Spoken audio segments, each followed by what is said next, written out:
Gracias por la asistencia a esta penúltima conferencia que vamos a tener del proyecto Lucena Cofrade 2021 que desarrolla la agrupación de cofradías de Lucena. En primer lugar, dar las gracias a la cofradía de nuestro Padre Jesús por cedernos este maravilloso marco donde encaja a la perfección la conferencia que vamos a desarrollar, y me ha tocado la difícil papeleta de presentar a una persona que casi no se puede decir nada nuevo de él. Yo me atrevería a comentar dos cuestiones.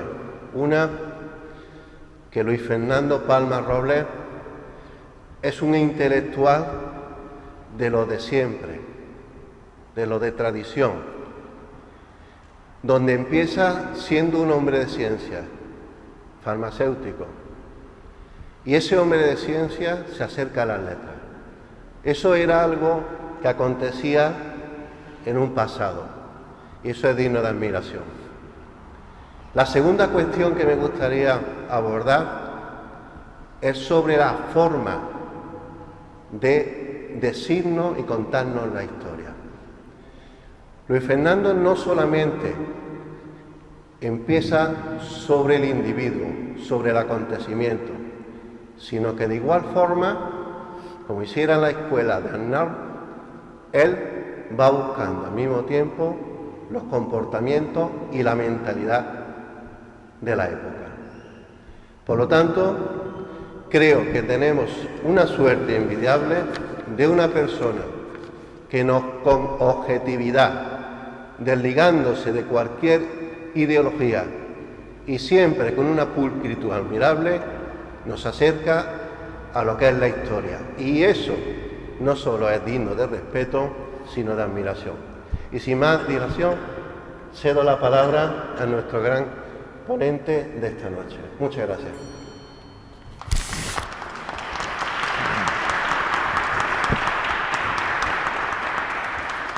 Buenas noches y muchas gracias por vuestra asistencia en esta noche de Adviento. Quiero agradecer de manera especial a la Junta de Oficiales de la Agrupación de Cofradías haberme invitado a participar en este ciclo de cultura cofradiera y, por supuesto, las exageradas palabras de Jaime. Yo no soy lo que él ha dicho, ni mucho menos, pero en fin, vamos a decir lo que lo ha hecho por amistad y por paisanaje. Vamos a hablar hoy de un imaginero que evidentemente, como yo les decía antes, no es ningún Juan de Mesa, ni mucho menos, pero que tiene una importancia tremenda en lo que es la Semana Santa de Lucena. Y además es oportuno hablar de don Pedro Muñoz de Toro a las puertas del año 2022, porque este año 2022 se va a conmemorar el 150 aniversario de su fallecimiento, que, como veis ahí, tuvo lugar el 21 de noviembre de 1872, a punto de cumplir los 80 años.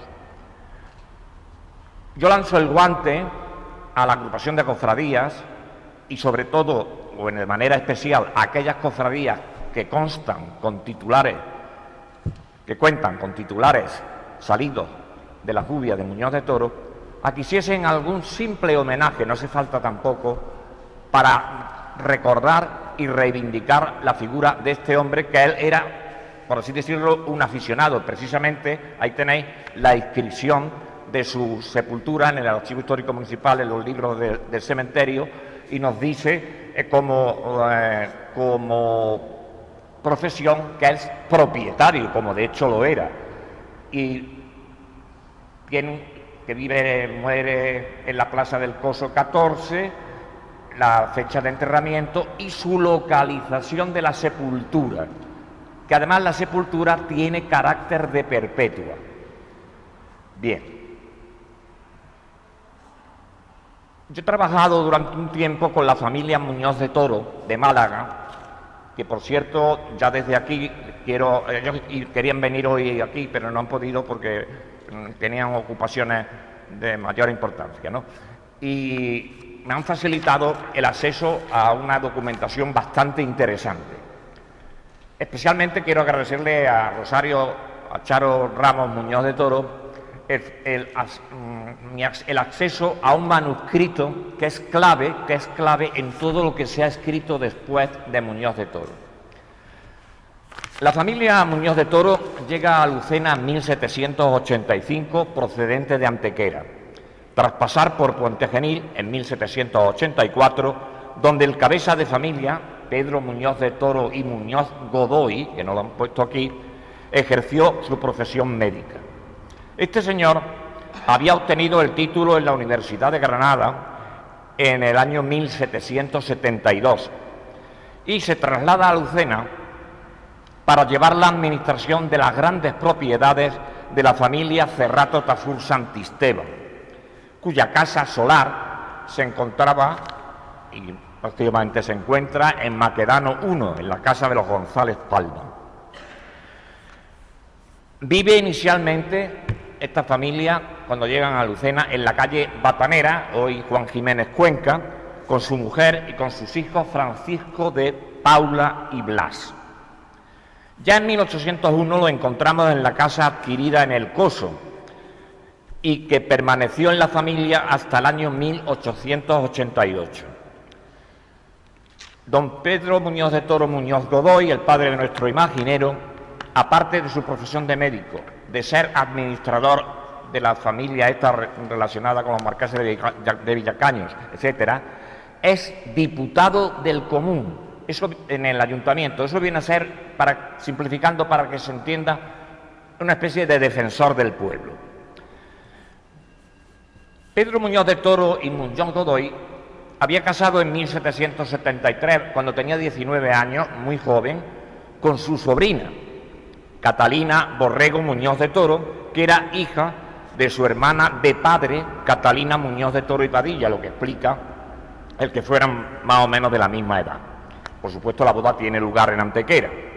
El matrimonio tuvo en Antequera dos hijos, José María, nacido en 1776, bueno, voy a suprimir esa fecha, y Antonio. Del segundo trataré posteriormente por su ligazón con las hermandades lucentinas, especialmente con la del Carmen. Y yo solamente voy a decir ahora mismo que, siendo teniente coronel retirado de los Reales Ejércitos, volvió a Lucena porque había perdido el brazo izquierdo en la batalla de Medina de Rioseco en la Guerra de la Independencia. En Puente Genil nace Francisco de Paula Muñoz de Toro y Borrego. Este es un personaje importantísimo en la Guerra de la Independencia, sobre todo en los sitios de Zaragoza, y muy admirado por el general Palafox. Su carrera militar es muy brillante, ella solo sería para escribir un libro bastante grueso.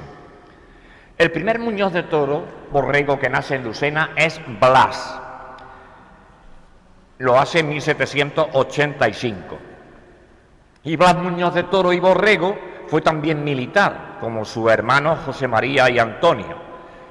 Pero tanto José María, el mayor, como Blas perdieron la vida en la Guerra de la Independencia. Ya he dicho que Antonio quedó manco en ella. Es decir, que hasta ahora los cuatro hermanos que llevamos hablado, José, Antonio, Francisco de Paula y Blas, fueron militares. El padre quería que Pedro fuese militar, pero el muchacho tenía desde pequeño, desde nacimiento, esto es un dato que me lo ha dado la familia fehaciente, no como otros que se ha escrito de que se quedó sordo en la Guerra de la Independencia aquí, pues entonces él no pudo seguir la carrera militar. Aquí tenéis dos documentos, uno es del archivo de la Universidad de Granada, el archivo histórico de la Universidad de Granada, que da fe de la graduación en medicina de Pedro Muñoz de Toro y Muñoz Godoy, el padre de nuestro imaginero, y esto es del expediente militar del capitán, que entonces era capitán, Antonio Muñoz de Toro y Borrego, el que se retiró a Lucena, donde llegó a la graduación de teniente coronel y que perdió, como hemos dicho antes, el brazo izquierdo en la batalla de Medina de Rioseco. Bien. Las fuentes que se han venido utilizando para escribir sobre Muñoz de Toro en el siglo XX han sido dos artículos que aparecen en la prensa lucentina, uno en 1936 y otro en 1966. El primero, titulado un imaginero lucentino que aparece en el periódico Ideales. Y el segundo, perteneciente a la serie que escribiera don Rafael Ruiz de Algar y Borrego, que es pariente por Ruiz de Algar y probablemente por Borrego, de la familia del imaginero, y lo escribe en los años 50-60 en el escenario Luceria.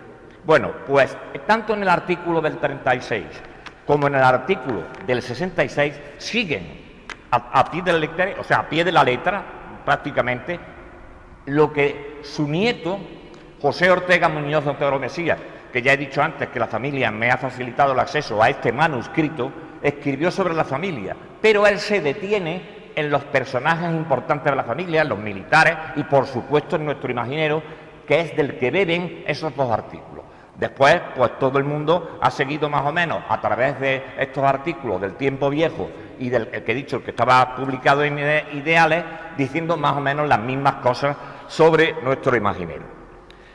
Pedro Muñoz de Toro y Borrego nació el 31 de agosto de 1793 y es apadrinado por Vicente Cerrato Tafur. Sin embargo, en la inscripción bautismal hay un lapsus calami, un error, que dice que es Vicente Cerrato Santisteban. No, es Vicente Cerrato Tafur, de la familia de la que hemos hablado, de que su padre era administrador.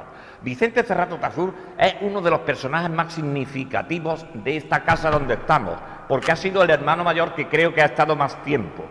Estuvo de hermano mayor desde el año 1808 hasta el año 1855, es decir, 47 años. Bueno, pues también la madrina había sido Leonor de Santisteban, que es la abuela de Vicente Cerrato Tafur. Los estudios elementales los realiza don Pedro Muñoz de Toro en la obra a pie del Hospital del Santísimo Cristo de los Desamparados, que estaba en la Plaza de Aguilar, en el Hospitalico, en el sitio donde hoy está la sede de la Casa Hermandad del Silencio. Esta escuela era bastante significativa porque quien la había fundado es un gran pedagogo. Cuando nos acercamos a los maestros del siglo XVIII, final del XVIII, principio del XIX, pues nos encontramos con este hombre, él se llamaba don Juan del Valle y Castillo.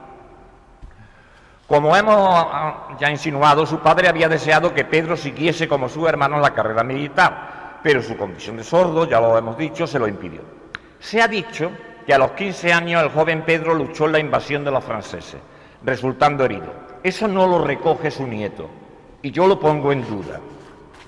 Pedro adquirió una buena formación en matemáticas, especialmente se sentía atraído por la geometría, lo que le llevó a profundizar en el dibujo lineal y posteriormente en el artístico, siendo en esto un alumno muy distinguido.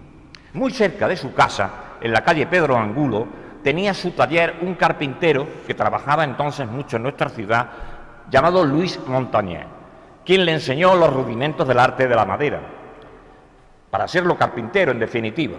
Después pasó a perfeccionarse con Juan Andrés de Burgos Molina. Juan Andrés de Burgos Molina es un gran retablista, pertenece a la familia de los Burgos, que han aportado muchísimo a lo que es el arte de la madera en religioso. Y este Juan Andrés de Burgos Molina era un exaltado liberal, de suerte que en 1824, cuando termina el trienio liberal, tiene que salir huyendo, como muchos liberales lucentinos, a Granada, donde probablemente allí muriese. ¿Y qué pasó en 1824? Que este señor Juan Andrés de Burgos Molina era el veedor de tallista y escultura. Eso quiere decir más o menos el representante del gremio en el municipio. Es una distinción que le hacía al ayuntamiento a la persona más destacada de cada gremio, ¿no? Pues en este caso se la había hecho a don Juan Andrés de Burgos Molina cuando había estado en el trienio liberal.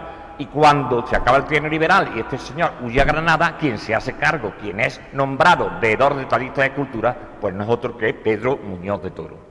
Se ha escrito que Pedro de Mena y Gutiérrez fue maestro de Muñoz de Toro, y eso es imposible, pues Mena murió en 1724 y hemos visto que don Pedro nació en 1793.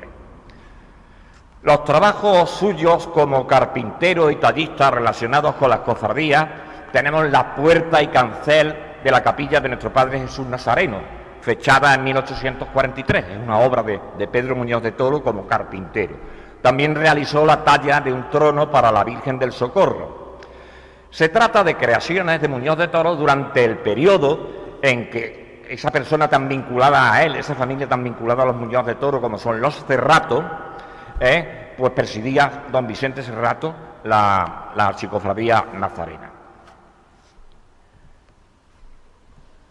Aquí vemos unos detalles de los distintos domicilios que tuvo Pedro Muñoz de Toro y la familia en Lucena. No me voy a entretener en ello y simplemente lo único que subrayo que fallece el 21 de noviembre de 1872, lo digo otra vez para animaros a que le rendáis un homenaje en el año próximo, en casa de su hija Agustina.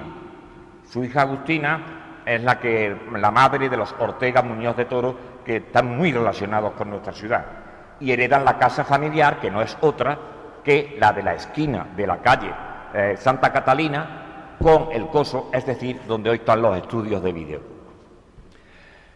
Pedro Muñoz de Toro formó parte de numerosas corporaciones cofradieras en donde desempeñó cargos en sus juntas de gobierno, como en los casos de la Archicofradía de la Veracruz y Paz, Nuestra Señora del Carmen y la Letífica de Nuestra Señora del Rosario, donde llegó a ser hermano mayor, además de pertenecer a otras corporaciones. Era un hombre muy piadoso.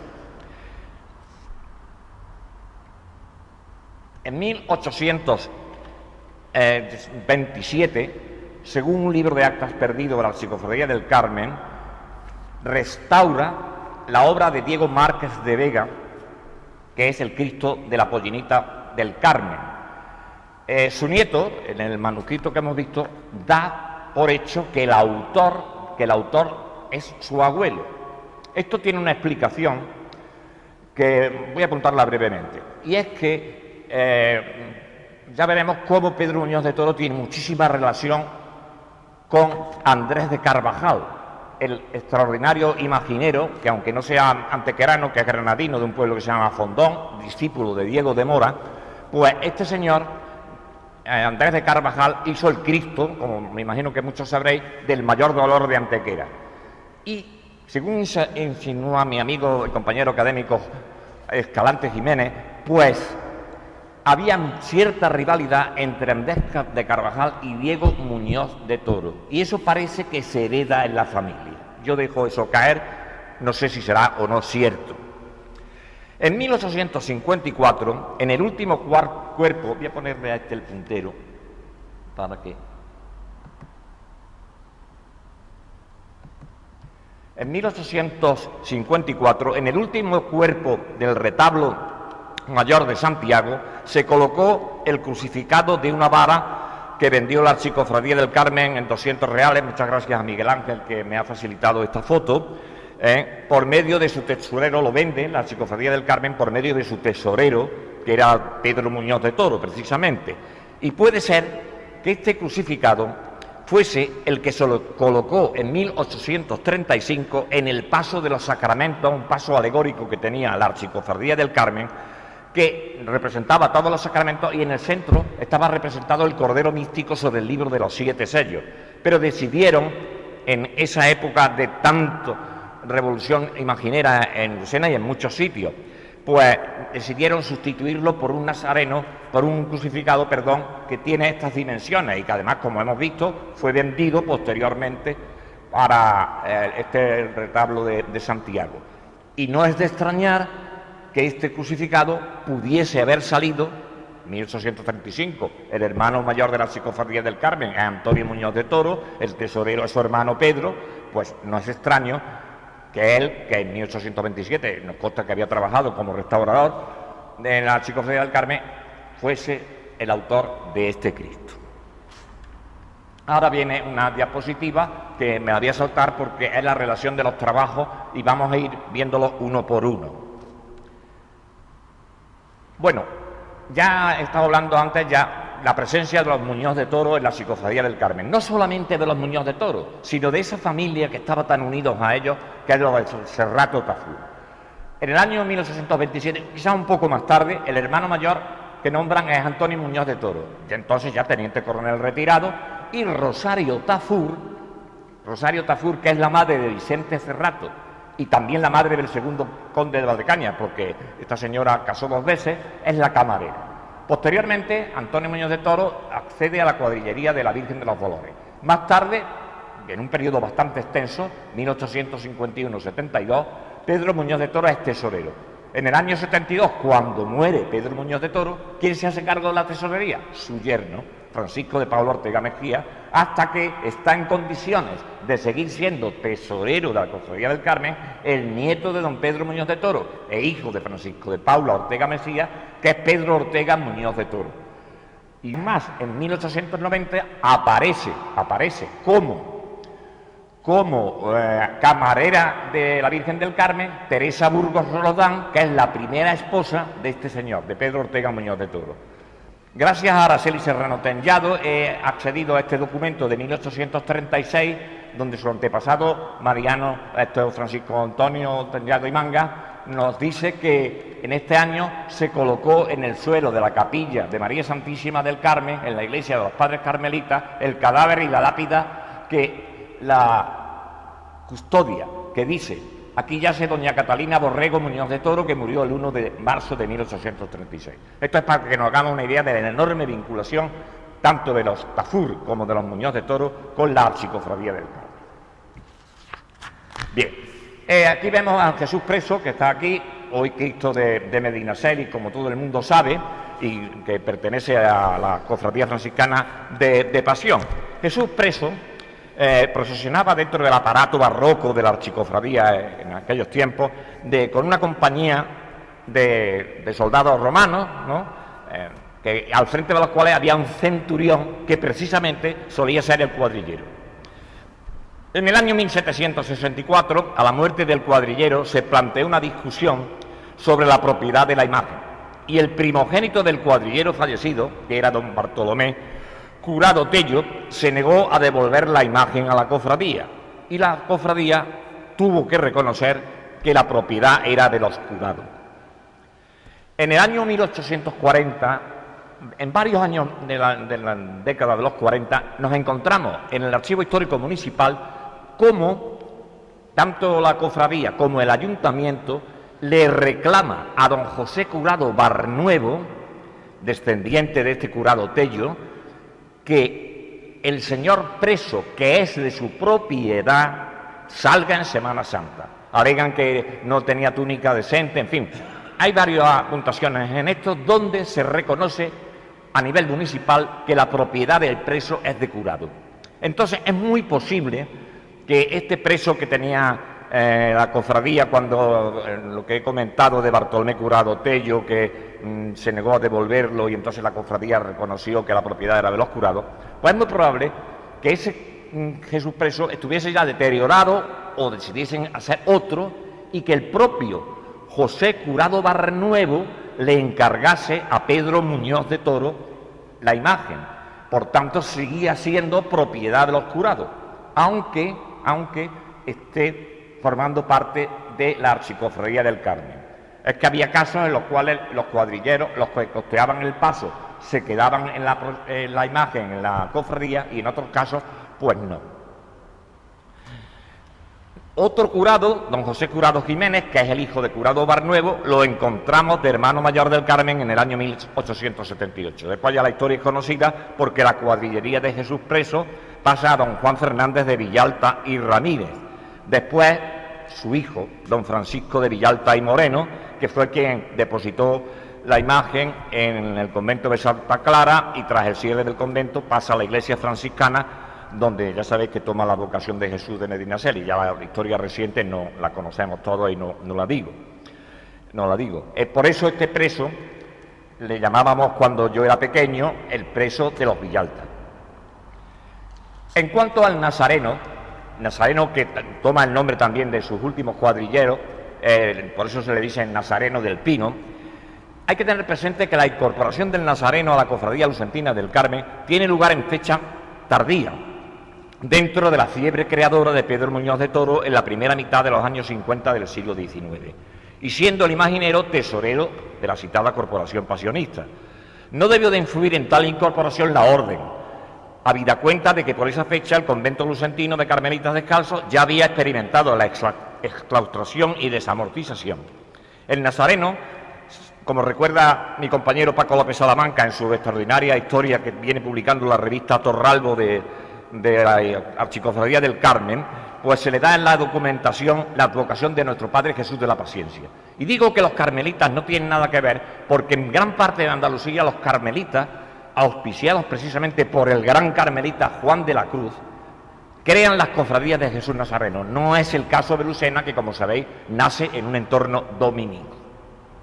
A finales del siglo XIX, la cuadrillería de este Nazareno del Carmen pasa a una familia de la élite local, que es la de los Burgos, de don Nicolás de Burgos Sánchez, y son sucesivamente cuadrilleros su viuda y sus herederos. A principios del siglo XX, el político y abogado lucentino, don Antonio del Pino Hidalgo, se hace cargo de la cuadrillería. Un poco después, su yerno, Pedro Mora Romero. Y después, el hijo de don Antonio del Pino Hidalgo, Jerónimo del Pino Torres, que lo tenía en su oratorio de la calle Antonio Eulate, hasta que fue depositado en la iglesia del Carmen. Bien, aquí vemos el grupo procesional de la coronación de Espina en los años 40, en la época en que ejercían la cuadrillería la familia Arjona, don José Arjona Huertas, por ejemplo, y los sayones de la coronación del Carmen es también una creación de Muñoz de Toro. Y estos fueron recuperados por Rafael Mármol López, el gran cofrade lucentino, para el Cristo de la Humillación, que a su vez fueron sustituidos en 2004 por los del sevillano Ventura Gómez Rodríguez. La sesión del Cristo de la Coronación tuvo lugar en 1996 a la Hermandad del Encuentro, y el que esto os habla, os cuenta, intervino en ella, cederla a la Hermandad de los Encuentros. Actualmente, este Cristo de la Coronación, que es uno de los más antiguos, el más antiguo de los que contiene no ha tenido la Archicofradía del Carmen, es una imagen de esta imaginería ligera, de papelón, etcétera, se encuentra, según me comentó Antonio Medina Orellana, en restauración, pero por lo visto el restaurador no avanza nada o no dice nada.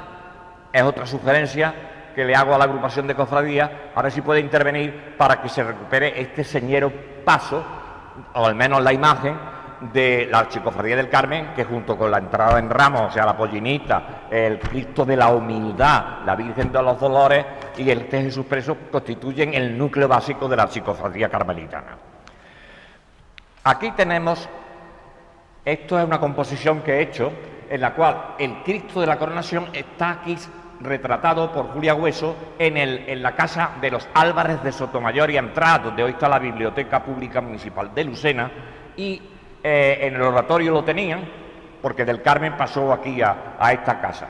Y está con los antiguos sayones, bueno, en este caso romanos, de la Humillación. Proseguimos para ver que hay una identificación absoluta entre las advocaciones del ex homo y coronación de espinas. Esto nos va a servir para luego cuando hablemos del informe de Ramírez de Luque. Por ejemplo, en estas dos obras que indistintamente se nombran ex homo o bien coronación de espinas, como esta magnífica del Museo del Hermitage de Rubens, o esta otra de Juan de Juanes que se conserva en el Museo del Prado. Aquí vemos, esto también me lo paso por alto porque es la presencia de Muñoz de Toro en la Archicofradía de la Vera, Cruz y Paz. Desempeña distintos cargos y incluso cuando muere en 1872, de nuevo su yerno, Francisco de Pablo Ortega y Mesías, es propuesto para vicesecretario. Bien, en la cruz que lleva actualmente la Santa Fe, es la cruz primitiva de la cofradía, o por lo menos la del siglo XVII, de 1675, en la época en que regía la hermandad don Luis de Guzmán y Soto, y entonces esta cruz que de Moraga, de Puerto de Santa María, se mantiene todavía en el paso, y la llevaban sola un sacerdote con un correón, un carcaj, y en el extremo inferior de la cruz lo metía en el carcaj. Así hasta el año 1842. Lo que pasa es que ya en esos años ya no lo llevaban sacerdotes, sino simplemente, digamos, llaman un clérigo tonsurado, es decir, un aspirante a sacerdote, un seminarista, pudiéramos decir, o alguien que tenía órdenes menores, no había llegado al presbiterado. Entonces don Francisco Antonio Tellado y Mangas, que era tesorero de la cofradía y muy amigo de Pedro Muñoz de Toro, se conserva correspondencia entre ambos, pues Tellado y Mangas, un hombre muy erudito, médico, pues hace que se cree la alegoría de la fe y se la encarga a su buen amigo Pedro Muñoz de Toro. Yo creo que solamente cobró lo que fue el material, no la mano de obra, porque en este recibo que yo encontré en el año 95, me parece, en el Archivo Histórico de Santiago, que está firmado por Pedro Muñoz de Toro, recibe por la estatua de la fe, como la vemos aquí, estatua de la fe, 160 reales. Y sin embargo la peluca que vino de Sevilla en su cajón y los portes, etcétera, valió algo menos, 151 reales. Vamos a entrar ahora, bueno, la Santa Fe estaba a principios del siglo XX en el estanco de los Madroñeros, de luego los Mora, en la Plaza Alta y Baja, porque el cuadrillero era don Juan Madroñero y Orellana. Después pasó a don Miguel López Mora, estos ya son recuerdos ya de mi infancia, saliendo de la calle Palacios, y cuando tiraron la casa de don Miguel López Mora, pues la Santa Fe se la cedieron a don Joaquín Muñoz Sánchez, entonces presidente de la agrupación de cofradías, hasta que en el año 1980 otro gran cofrade lucentino y un grupo de amigos, me estoy refiriendo a Juan Cantero Arco, se la piden a Joaquín Muñoz y constituyen la cofradía de la Santa Fe. Aquí en la diapositiva anterior es una de las últimas salidas de la Santa Fe de Muñoz de Toro en la Semana Santa lucentina. Corresponde al año 1980 y el manijero al cual pertenece esta foto es Isidro García Ortiz. Bien. El Cristo del Mayor Dolor de Antequera, que ya lo hemos nombrado, es donde se inspira Muñoz de Toro para ser el Cristo actualmente llamado de la Humillación. Andrés de Carvajal, que es el autor del Cristo del Mayor Dolor de Antequera, desde el año 1740 estaba en Antequera, pero ya he dicho antes que fue discípulo del gran Diego de Mora. En el año 1755, Andrés de Carvajal y Campos casa con Magdalena Talavera y Cueto, pero ese matrimonio termina 4 años más tarde por defunción de la mujer. Entonces Andrés de Carvajal se queda tremendamente apenado. Y Andrés de Carvajal va a vivir a la casa de su familia política, que es una familia de escribanos de distintas generaciones, de sucesivas generaciones de escribanos de Antequera. Y lo quieren mucho Andrés de Carvajal, que tiene además un niño, porque se quedó viudo con un niño, que sería luego imaginero, que es Miguel de Carvajal y Talavera, que ahora veremos una obra suya.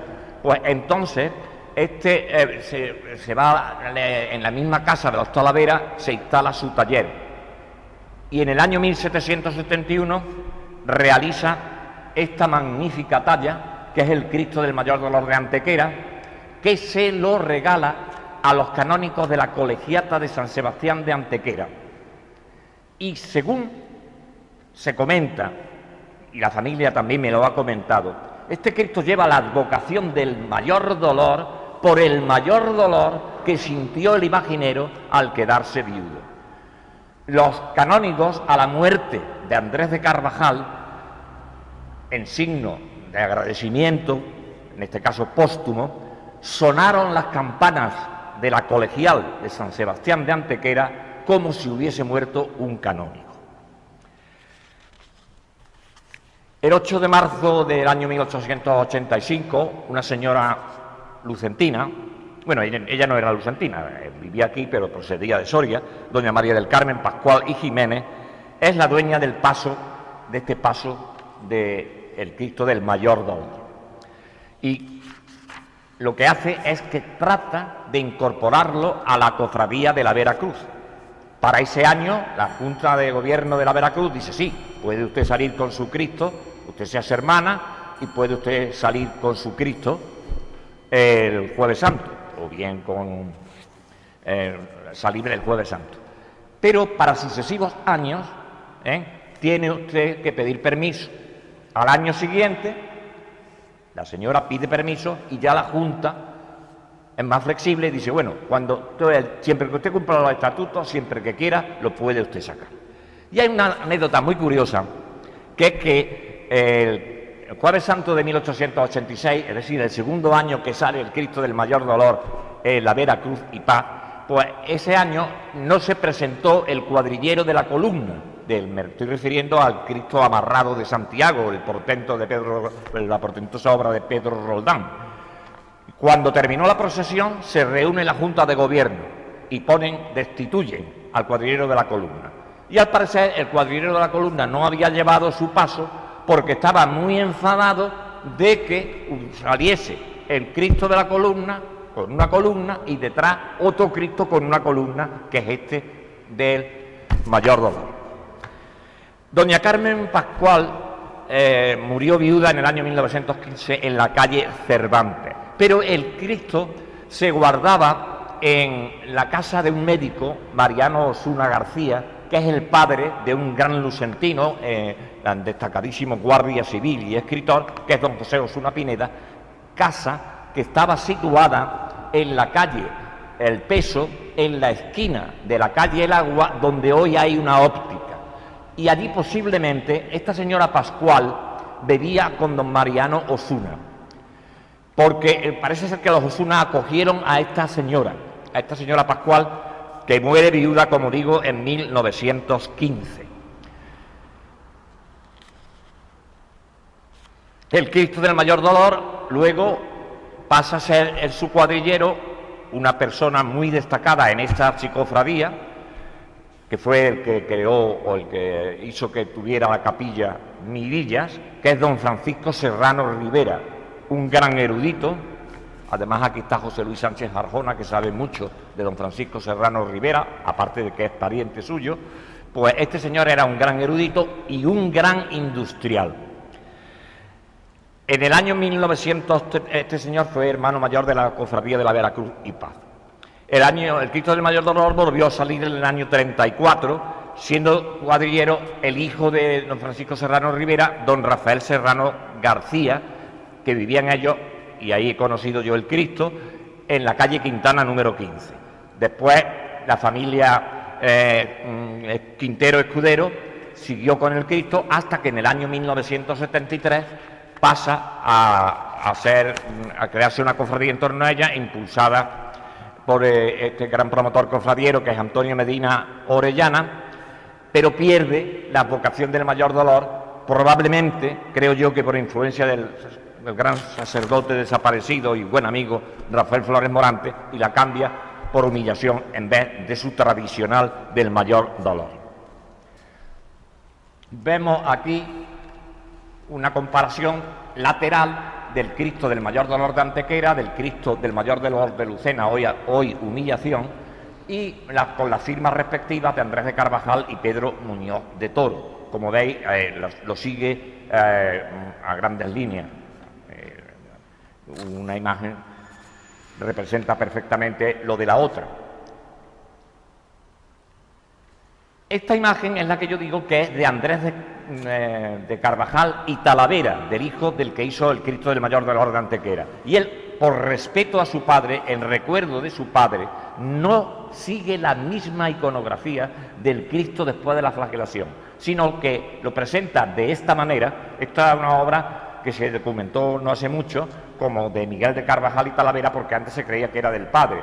Y es el Cristo del Perdón, que desapareció. Este Cristo del Perdón desapareció en los sucesos del año 36, en la Guerra Civil, en la iglesia de los Capuchinos. Y está inspirado en el famoso cuadro de don Diego de Silva y Velázquez, que es Cristo y el alma cristiana. Pasamos, y aquí nos encontramos lo que don Francisco de Asís Serrano Rivera, que me refería antes, que utiliza este seudónimo con sus iniciales incompletas de FAS, Francisco de Asís Serrano, escribió en el año 1938 referente a la Semana Santa de su infancia y juventud. Es decir, como él nace en 1863, nos está hablando de una Semana Santa de alrededor de los años 70, aproximadamente del sexenio democrático.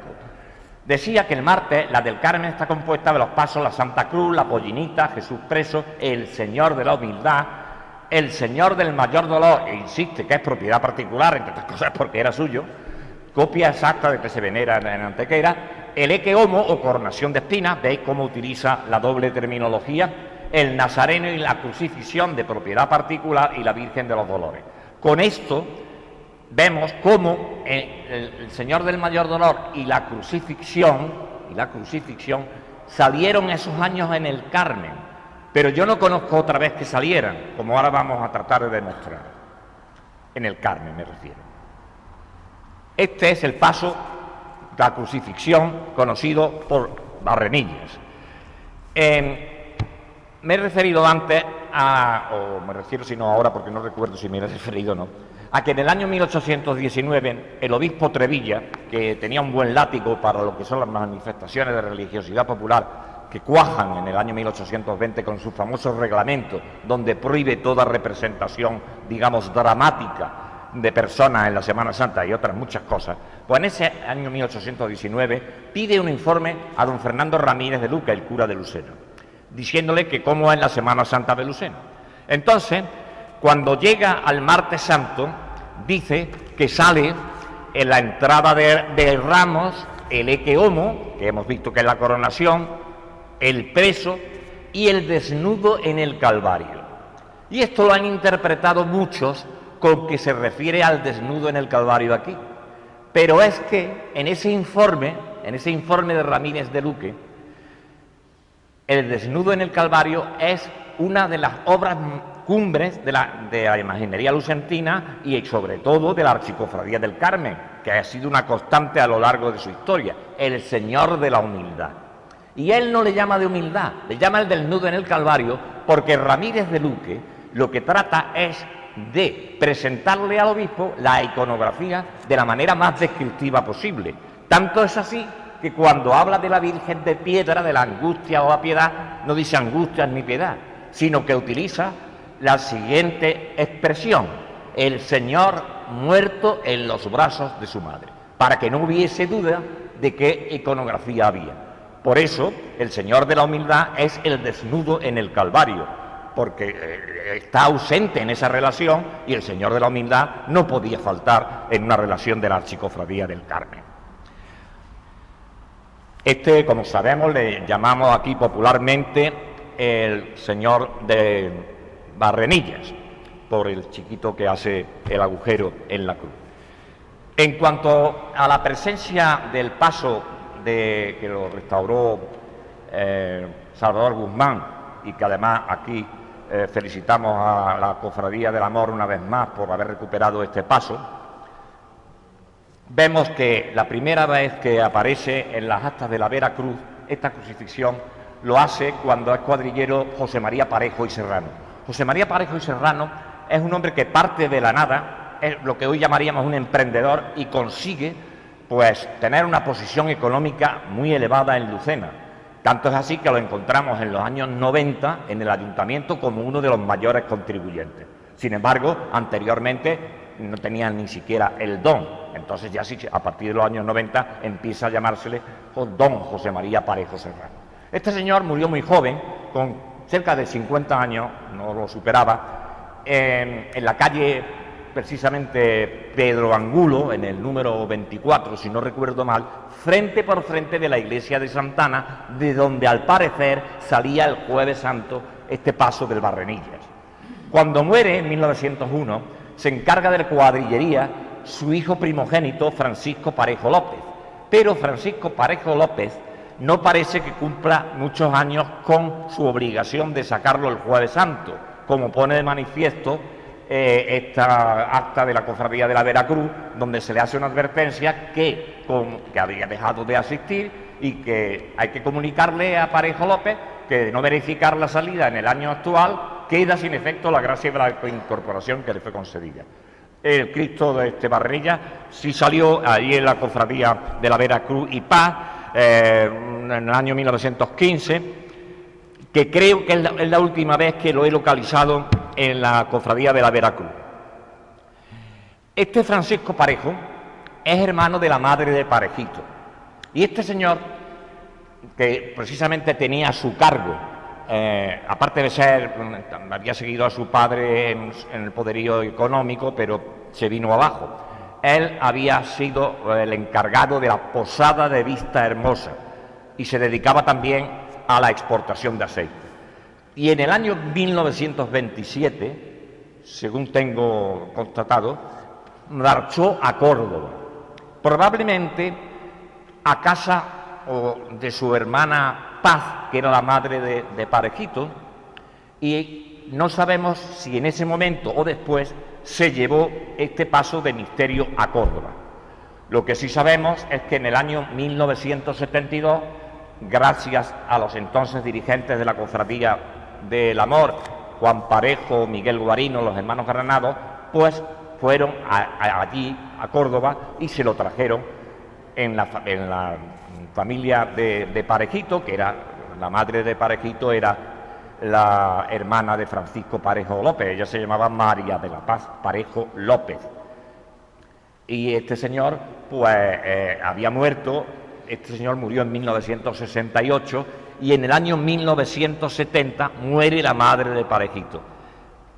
Quiere decir que después de la muerte de Parejito, la familia parece que quiere quitarse de en medio un poco estas imágenes que al parecer las tenían la torre, como decimos nosotros, ¿no? En 1973 sale lo tenía yo por aquí, ¿no? Así, lo tenemos aquí. Sale siendo manijero Juan Amaro, gracias a la Cofradía del Amor, que lo había traído a su oratorio sin restaurar. Sale la crucifixión de nuevo y ya no ha vuelto a salir hasta que la Hermandad del Amor le ha hecho su trono tan digno y ha restaurado las imágenes. Otra obra de Muñoz de Toro son unos sayones que tuvo la columna en la segunda mitad del siglo XIX y que fueron propiedad de un cura muy significativo de Lucena, que es don Pedro López Burgos, que vivía en la calle Juan Blasque. Y este señor, pues, a través de don Gregorio Larapino, comunica a la Hermandad de la Veracruz que le cede los sayones que eran suyos. En el año 1921 se nombra cuadrillero de la columna en la Cofradía de la Veracruz y Paz a un señor que vivía muy cerca de aquí, concretamente en la esquina de la calle Curados con Navas, la más cercana a la calle El Peso, que se llamaba don Manuel Moreno, pero era conocido popularmente por Zapatones. Este señor tenía el Cristo de la columna y esos sayones de Muñoz de Toro en su casa. Cuando se forma la cofradía en el año 23, da a la cofradía, sin problema ninguno, el Cristo, pero los sayones no. De suerte que la cofradía de la columna estuvo saliendo desde el año 1923 a 1930, estuvo saliendo sin sayones. Y en 1930, según me decía un gran cofrade de esta casa, don José de Mora Escudero, me contó en cierta ocasión que lo adquirieron en Sevilla. Esos que se inauguraron en 1930 y que los hemos conocido casi todos hasta que fueron renovados por los de Miñar.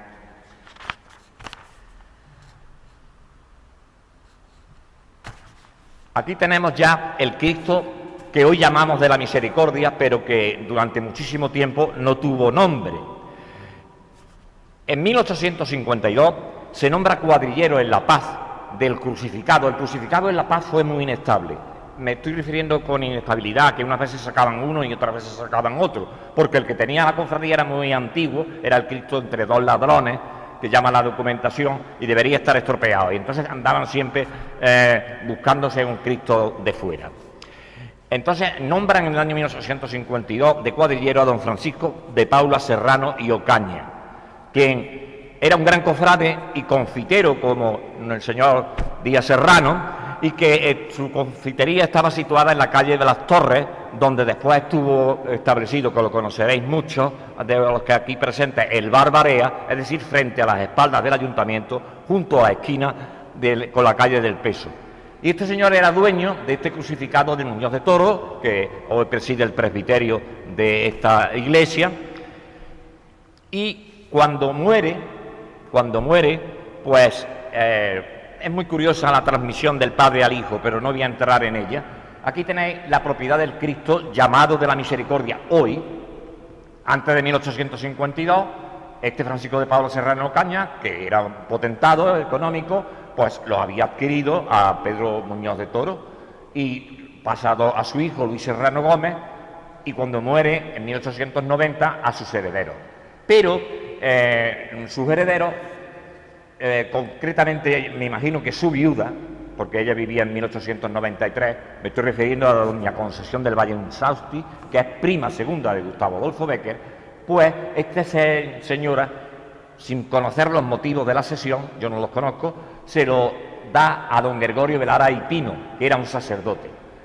Cuando muere don Gregorio de Lara y Pino, pasa a las Carmelitas Descalzas. Aquí tienen ustedes el documento por el cual don Gregorio de Lara y Pino solicita ser cuadrillero del crucificado, no especifica cuál, porque entonces no tenía nombre, como digo, en la cofradía de la Vera Cruz.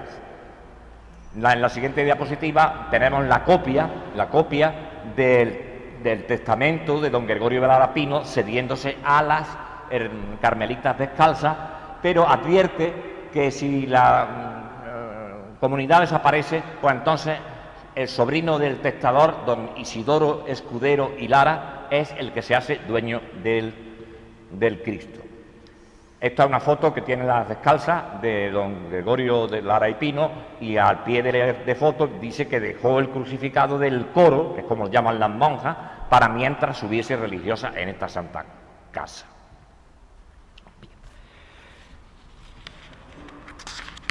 Aquí tenemos el programa de la Agrupación de Cofradías del año 1947, donde nos habla de la procesión del miércoles santo, y nos dice: sale la Santa Cruz, la entrada de Jesús en Jerusalén, el Jesús preso, el Señor de la humildad, la coronación, el Jesús Nazareno, la crucifixión, que lo he subrayado, de la Santísima Virgen de los Dolores. De nuevo hay aquí otro equívoco, porque esta crucifixión, como el Cristo crucificado que hoy llamamos de la Misericordia no tenía nombre, le pusieron tanto en el programa del 45 como en el del 46, como en el del 47, pasa que he puesto el del 47, porque ese último año se refiere crucifixión al Cristo de la Misericordia actual, no a la crucifixión que había en la Vera Cruz y Paz del Barrenilla, de la familia Pareja. Por si fuera poco, en el año 1953 aparece en producción la historia reciente del Cristo de la Misericordia. Entonces sí le llama el Cristo de la Misericordia, porque el Cristo de la Misericordia se le da en tiempos en los cuales el encargado es un hombre muy vinculado a las Carmelitas Descalzas, don Nicolás Fernández Romero, de la familia de los Camisitos, conoceríais la tienda, la mayoría. Pasó con la cofradía dice que desde el año 1948 se hizo cargo del paso don Nicolás Fernández Romero, y desde entonces hace estación de ese paso con la cofradía de la Pollinita en el año 48, porque ya estaba una vez más deshecha la cofradía del Carmen. Este señor, don Nicolás Fernández Romero, le costea un trono, que es obra de Ángel Luque, el tallista famoso de la calle Montenegro, y es el que hoy tiene la Pollinita del Carmen. Y dice el cronista, dice lo siguiente: nos encarga don Nicolás que digamos que la imagen del Cristo de la Misericordia, como él ya le llama, hará estación en el Carmen en cuanto la cofradía del Carmen se reorganice. Como vemos, en el año 48 es cuando empieza a llamarse Misericordia. Anteriormente aparecen los programas como Crucifixión, cuando no es Crucifixión, según lo que tenemos entendido. Y aquí vemos la primera vez que aparece el nombre de Misericordia en las actas de la agrupación de cofradía. Eso ocurre en el año 1955. ¿Veis? Aquí dice que en el miércoles santo hemos conseguido que salgan procesionalmente del Carmen los pasos de la entrada de Jesús en Jerusalén, nuestro Padre Jesús preso, Santísimo Cristo de la Misericordia, María Santísima de los Dolores, y que los otros, pues que se negociará con los depositarios para que en próximas ediciones de la Semana Santa salgan a la calle. Aquí he puesto, rápidamente paso por ello, de la preciosa colección que tienen los González Palma, son unas imágenes de procesiones infantiles, que también la conoceréis la mayoría, pues estas imágenes se hacen en dos fases. La gorda, digamos, cuando se hacen más en el año sobre 1915, la hace un hombre que pertenecía a una familia que también está vinculada con la capilla, los Orellana, José María Orellana Muñoz, que era conocido por el nombre de su abuelo, Casimiro. Y esto, como digo, se datan fundamentalmente en 1915, salvo el de mayor dolor, que le llama el señor caído de la columna, que lo efectúa alrededor de 1940. Vemos aquí la Santa Fe, cómo se inspira Casimiro en Muñoz de Toro. En la Santa Fe, aquí hemos visto el Cristo del mayor dolor, hoy humillación. Tenemos también al Barrenilla, otra obra de Muñoz de Toro, y tenemos también al Calvario de San Agustín. El Calvario de San Agustín, pues aquí vamos. Gracias también a Araceli Serrano Tallado he podido tener acceso a este documento muy interesante porque nos habla de la autoría de Muñoz de Toro del Calvario de San Agustín en su conjunto, de la Sagrada Imagen de Jesús crucificado con sus riscos, la Dolorosa, San Juan Evangelista, la Magdalena, los dos ladrones, dos ángeles, todos de talla y del tamaño natural. San Longinos con su caballo, con su trono para la colocación de todas estas imágenes, tarimón y parihuelas, repisones para las cruces hechos por don Pedro Muñoz de Toro, todo, y costeado por el cura, don Rafael de la Torre y Lara. Eso parece ser que está terminado en 1848, que es cuando de la Torre Lara ofrece este paso a la cofradía de la Veracruz.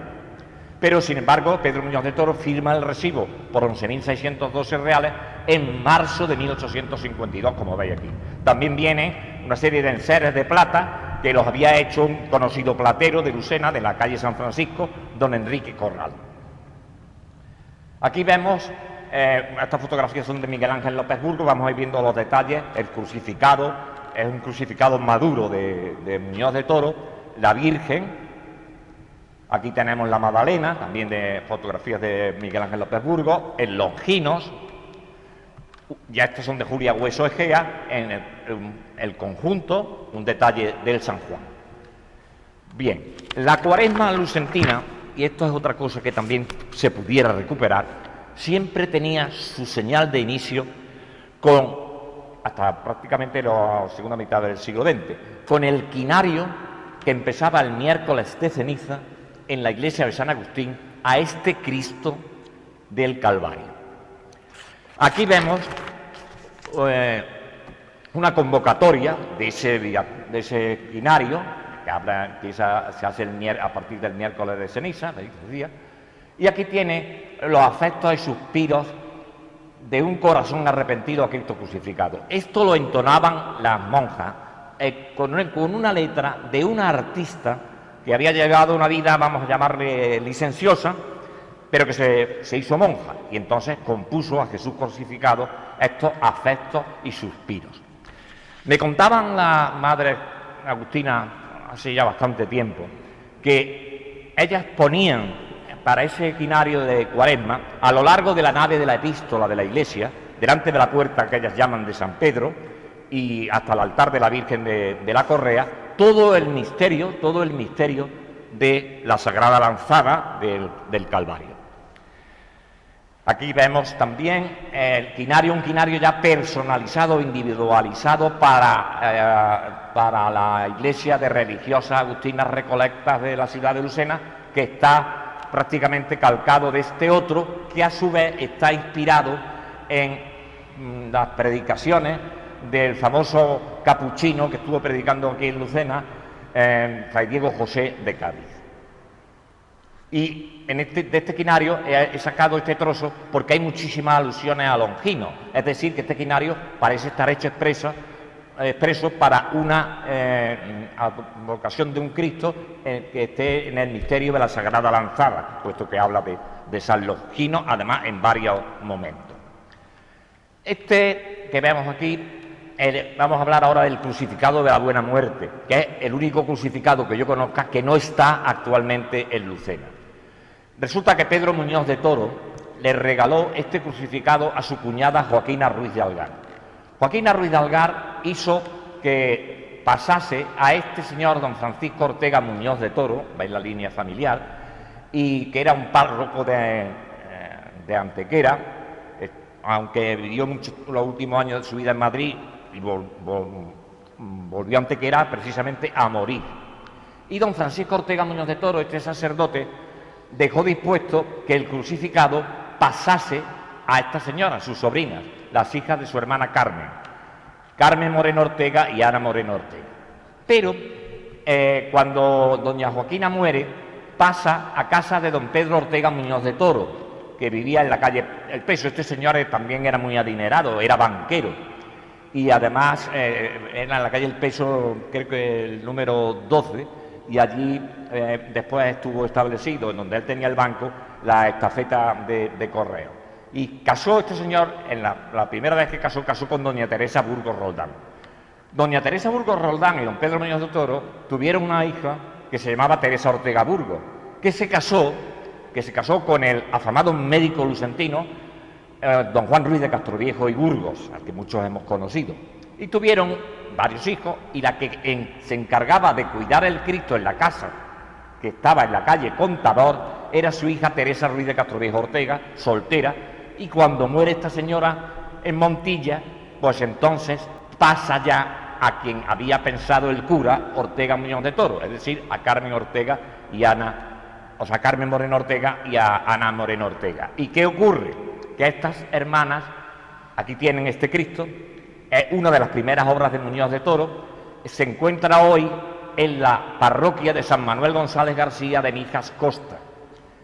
Es una foto que me ha dado Eugenio Ríos García, que le doy la gracia, aunque no esté aquí presente, y se la cede al actual párroco también, don José María Ramos Villalobos, una persona encantadora que yo he tratado con ellos para tenía algún documento de la donación y me ha dicho que no tiene ninguno. Aquí veis el Cristo de cuerpo entero. Voy a dejar un poquito esta diapositiva porque esta imagen creo que la mayoría no las conoceréis. La podéis ver, como digo, en la parroquia de San Manuel González. Es un complejo parroquial y está en la capilla de la catequesis. Y aquí veis un cuadro que está en esta capilla donde está este Cristo que llaman de la Buena Muerte, allí en Mijas Costa, donde podemos leer que el Santo Cristo de la Buena Muerte, puesto a la veneración de los fieles como recuerdo y oración por los difuntos víctimas de la COVID-19, imagen del siglo XIX. Yo le he insinuado tanto a don Eugenio como a don José María que pueden añadir que es obra de Pedro Muñoz de Toro. Muñoz de Toro tocó también imágenes no pasionistas, como puede ser un corazón de Jesús que estaba en San Agustín y que fue sustituido por otro del gran escultor imaginero Navas Parejo, que tenía su estudio en Granada, pero que él era de Álora, y también, por supuesto, aportó a la parte letífica, a la parte de gloria de la Cofradía del Carmen, pues aportó el Simón Stock, que no he puesto la diapositiva, como complemento de la imagen de Felipe González, que es la Virgen titular de la parroquia del Carmen. Y este es San Isidro, que había una tablilla anteriormente en Monturque que decía esto mismo que pone aquí abajo: el 15 de mayo de 1842 se hizo costear este santo por los labradores de Monturque y se hizo en Lucena por Pedro Muñoz de Toro para igual día del año 43, del mismo año que hace la Santa Fe. Esta obra ha sido restaurada recientemente por el lucentino Antonio Ortega Lozano en 2018. Aquí viene una relación familiar de Pedro Muñoz de Toro con la familia Ortega, pero este cuadro, que por cierto me lo ha hecho mi nieto, que me gusta mucho hacer este tipo de cuadros, de mi nieto Mateo, y no lo voy a desarrollar. De otras cosas porque prácticamente lo hemos apuntado antes. Y por último, hablando de Muñoz Ortega de Toro y su familia, yo no puedo dejar de evocar la figura del gran Fray Alonso de Jesús Ortega, el general de la Orden Hospitalaria, vinculado familiarmente por Ortega con esta familia,